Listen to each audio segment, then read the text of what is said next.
Good morning student.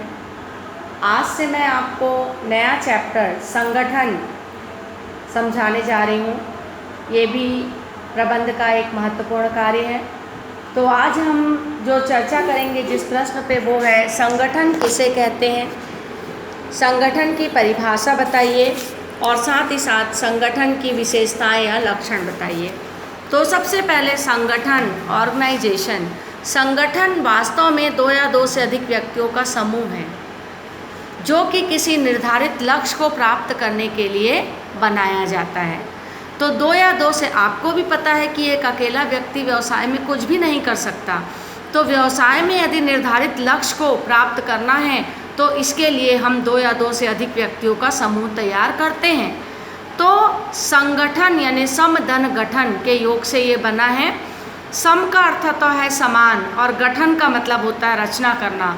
तो इस प्रकार समान स्वभाव या समान उद्देश्य को प्राप्त करने के लिए एक समान गुण रखने वाले व्यक्तियों का जब हम समूह तैयार करते हैं तो उसे ही हम कहेंगे संगठन। वास्तव में संगठन दो या दो से अधिक व्यक्तियों का समूह है जो कि निर्धारित लक्ष्य को प्राप्त करने के लिए तैयार किया जाता है, तो उसे ही हम कहेंगे संगठन।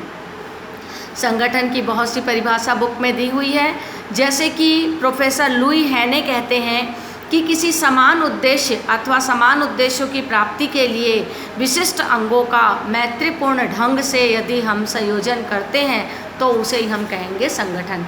बहुत ही संक्षेप शब्दों में आप याद रखो, दो या दो से अधिक व्यक्तियों का समूह जो कि निर्धारित लक्ष्य को प्राप्त करने के उद्देश्य से बनाया जाता है उसे हम कहेंगे संगठन।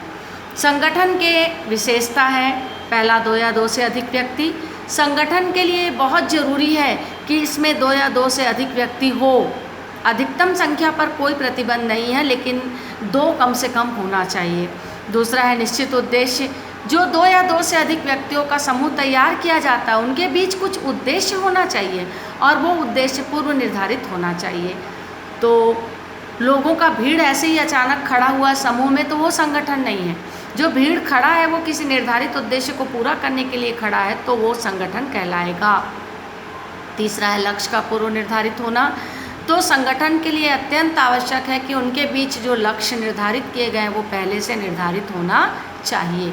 व्यक्तियों का समूह, व्यक्ति के समूह को ही हम संगठन बोलेंगे। पशु पक्षियों का यदि समूह है तो वो संगठन नहीं कहलाएगा। संगठन में नेतृत्व का होना। जो दो या दो से अधिक व्यक्तियों का हम संगठन या समूह बनाते हैं तो उनमें कोई एक व्यक्ति ऐसा होना चाहिए जो कि अपने संगठन का नेतृत्व करे, अर्थात लीडरशिप, नेता होगा। तो बिना नेता के हम लक्ष्य को प्राप्त नहीं कर सकते। मतलब कोई एक ऐसा व्यक्ति होगा जो अपने समूह का नेतृत्व करेगा। उसी प्रकार से संगठन को एक प्रक्रिया के रूप में भी हम लेते हैं।